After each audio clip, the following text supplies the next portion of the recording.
येत्या 19 तारखेला अक्षय तृतीया येत आहे. आता अक्षय म्हणजे ज्याचा कधीही क्षय होत नाही असे, आणि 3.5 मुहूर्तापैकी हा एक मुहूर्त आहे, हे तर आपल्याला सगळ्यांना माहिती आहे.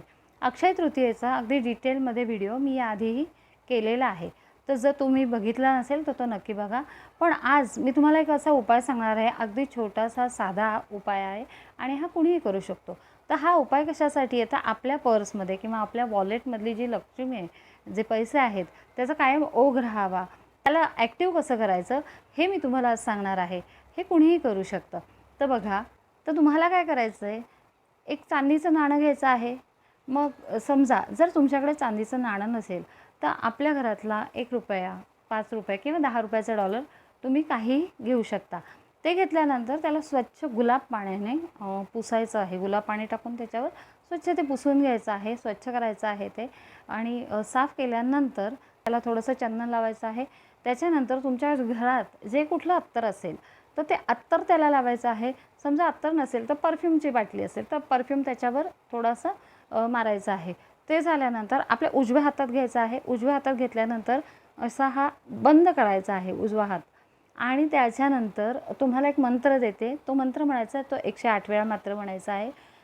तो मंत्र आहे ओम श्रीम ह्रीम श्रीम महालक्ष्मी नमः. ओम श्रीम ह्रीम श्रीम महालक्ष्मी नमः. तर हा मंत्र तुम्हाला 108 वेळा म्हणायचा आहे. आणि मंत्र म्हटल्यानंतर हा जो कॉईन आहे हा परत तुम्ही तुमच्या बॅगेत म्हणजे तुमच्या पर्समध्ये किंवा जेंट्स लोकांच्या वॉलेटमध्ये हे तुम्ही ठेवायचं आहे. हा झाला एक उपाय. त्याच्यानंतर आपल्याला माहिती आहे की ह्या दिवशी दान करायला सुद्धा तेवढंच पुण्य आहे. त्याचबरोबर थोडंसं तुम्हाला जे वाटेल, मग वस्त्र असेल किंवा धान्य असेल, असं तुम्ही गरिबांना दान करा. आणि सगळ्यात महत्त्वाचं म्हणजे नामस्मरण ह्या दिवशी जेवढं जास्त तुम्हाला नामस्मरण करता येईल तेवढं करा.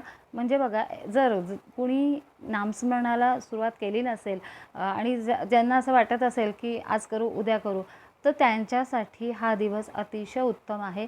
कारण ह्या दिवशी जर तुम्ही नामस्मरणाला सुरुवात केली तर त्याचाही कधी क्षय होणार नाही. म्हणजे तुमच्या हातून सारखं ते घडत राहील, सारखं तुम्ही रोज नामस्मरण करत राहाल.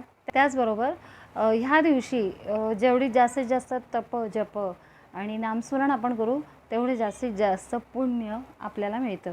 त्याच्यामुळे हा जो दिवस आहे तो अजिबात वाया घालवू नका. मी जसं सांगितले आत्ता छोटासा उपाय, तो उपायही करा आणि नामस्मरणही चालू करा. तुम्हाला सगळ्यांना अक्षय तृतीयेच्या खूप खूप शुभेच्छा. स्वामी ओम.